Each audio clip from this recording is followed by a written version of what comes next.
Ladies and gentlemen of Michigan Ultimate Survivor League, it is I, James L. Seagraves, coming to you a couple days late, several dollars short, but it's fine. We're here. The main bracket is over. We have crowned a new champion, ladies and gentlemen, for 2022.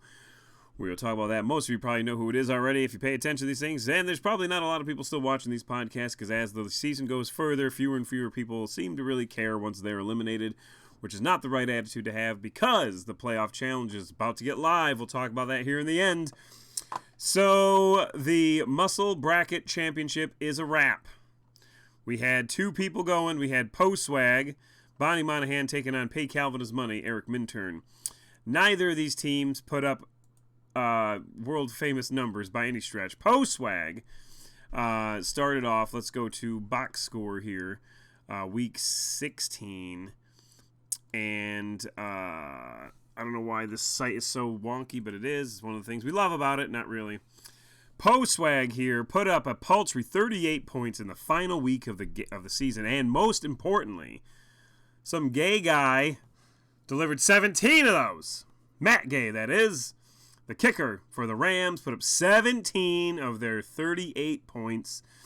And it's bad. I mean, hey, she made it to the finals. Kudos to her, but man, she has to be disappointed by this team's performance. I mean, she had good players for the most part. Brandon Ayuk's a good player. Thielen's a very good player. Put up nothing, 0.8 points.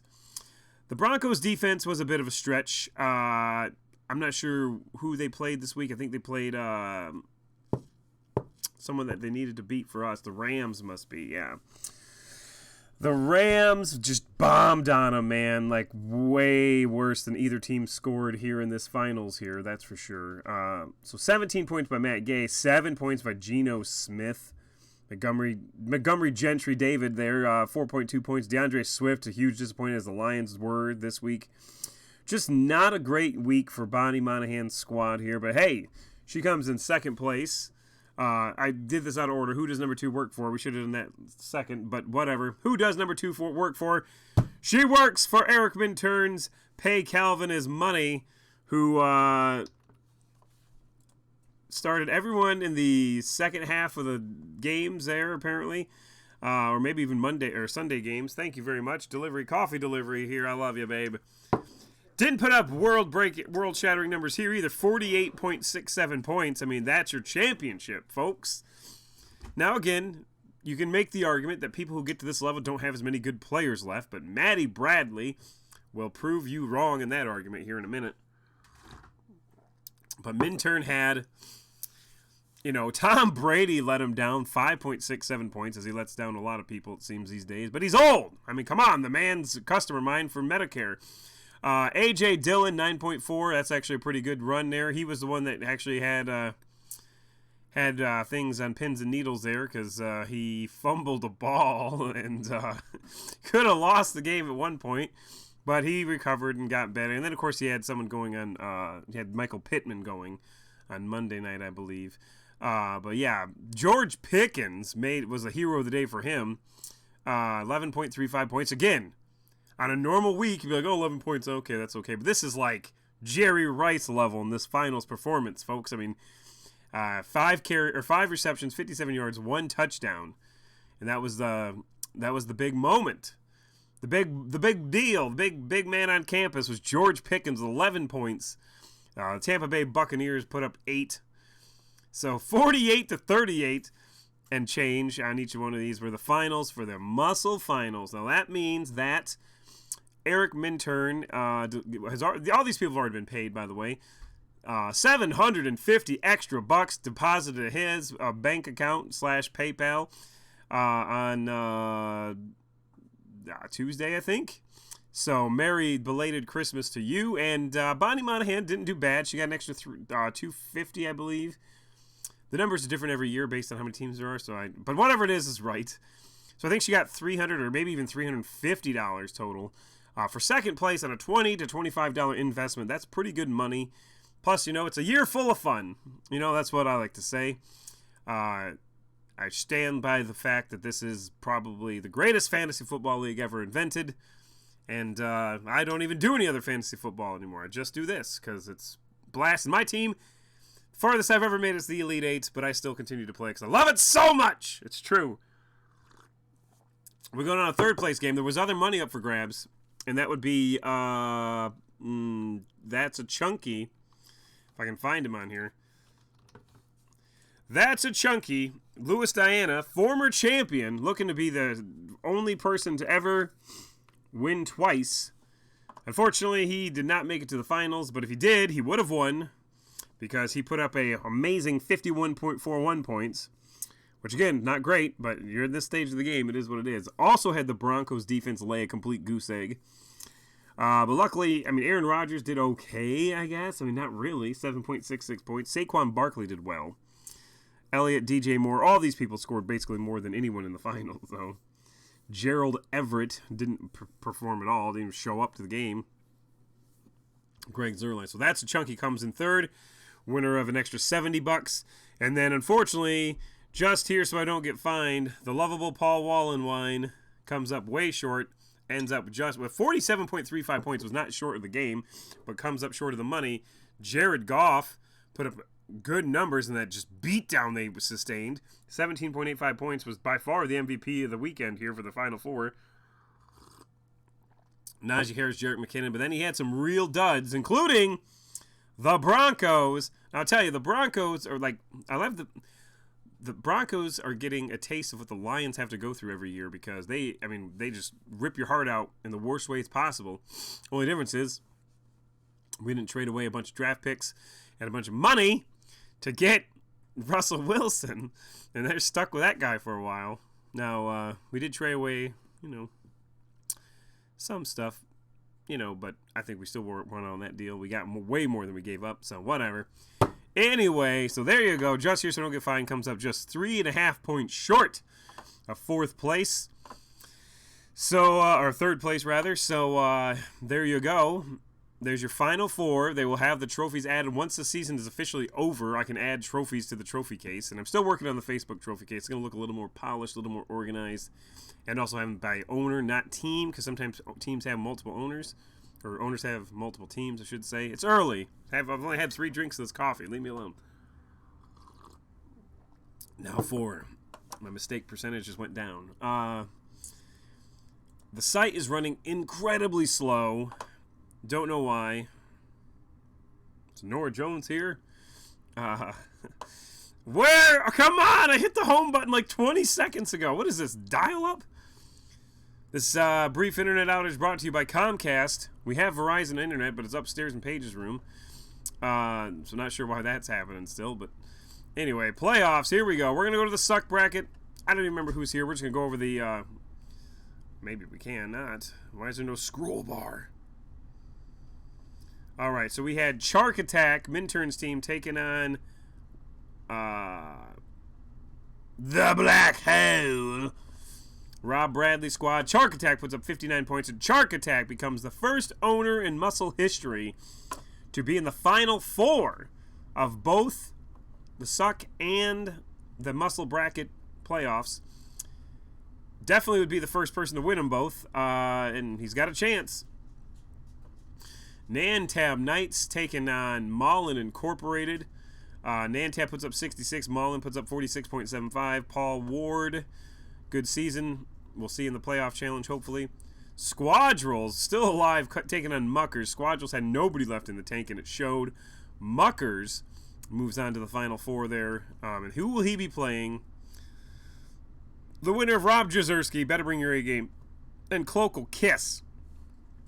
Defending champion Cloacal Kiss, Maddie Bradley, drops 95.58 points.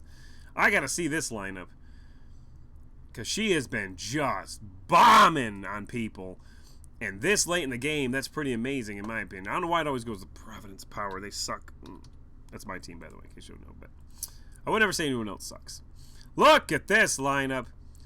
Oh, my God. Well, she got a little lucky with the Rams, but, I mean, they were playing the Broncos. A lot of idiots, a lot of seasoned owners, well-educated gentlemen and ladies alike, started the Broncos defense.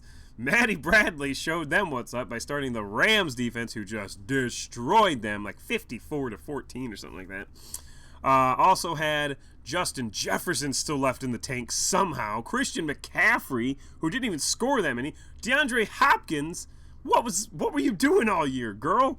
Kirk Cousins, James Conner, whatever. Those guys I expect you have, but McCaffrey and Jefferson are weird to have available this late.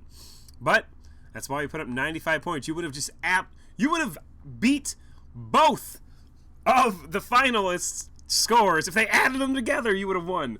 Oh, God, that's got to hurt. But, yeah, you would have had 20 more points than they would have even. So, good job to you, I guess. I don't even want to hit the load the page button. It'll take 45 minutes. So, we're just going to click back. So, your final four for the suck bracket, the final sucky four, as it's called, I guess, we have... Let's go up here. I don't know. This bracket is so sandwiched you can't see anything.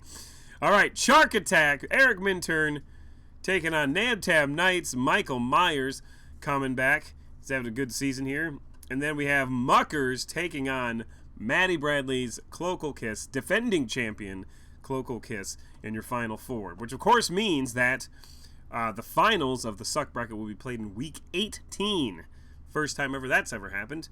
So that's something to think about. Now, if you look at, this is important for everyone who's been in this league before, we are, at least on paper, going to try something new this year to try to add a little excitement into this playoff challenge. Not even 100% certain it's going to let me do it, but I'm going to try it. What am I doing, you ask? Well, is that what you asked over there? Are you turning on music right now? Oh, it was a keyboard you put away. Well, it sounded like Silk Sonic's intro to Leave the Door Open, so... You can, yes. Come on! Here we go! Michigan Ultimate Survivor Playoff Challenge. This is huge! It's huge, people. What you gotta do here is, first of all, check your email, check your texts, assuming your phone number's updated.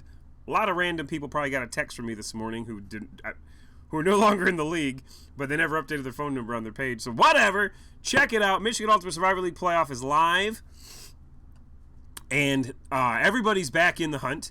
You play to win free season of next year of MUSL. You play to win free MUSL, as Herm Edwards once said. They have... So, real quick, and I'm going to go over this next week too, although next week's podcast will probably be the shortest. Well, maybe, I don't know, whatever. These podcasts keep getting shorter and shorter theoretically, but I like to ramble, so maybe not. Historically, this has been a points-only league where after you go start the wild card week, go all the way through the Super Bowl week, all the players have been reset, so you have all the players to use again, and whoever has the most points at the end of the year wins free entry into MUSL. Now, as it stands right now, all of the teams are back available to play. Okay, so even if you're 2-10, get back on this site, throw out a lineup, and we'll see what happens. Right, you can win. You can win free entry. You win something. You get a trophy in the trophy case if you win the suck bracket. The ultimate sorry, that's the suck bracket. This is if you win the playoff challenge, you still will get a trophy for doing that. They're digital. They're not real, but still. Who has time to put or places to put trophies anyway? Anyway, so historically there has been one conference. All the teams are in there. Everyone's just ranked based on points. Now, if you look at this year's playoff challenge, we are going to at least attempt to do something different here. I'm not certain if the site will let me do it, but here's what we're doing. In the spirit of college football, which is what we are kind of model ourselves after the conferences and stuff like that, we are going to attempt to do the following, okay? We're going to attempt it. Yes, Cassandra.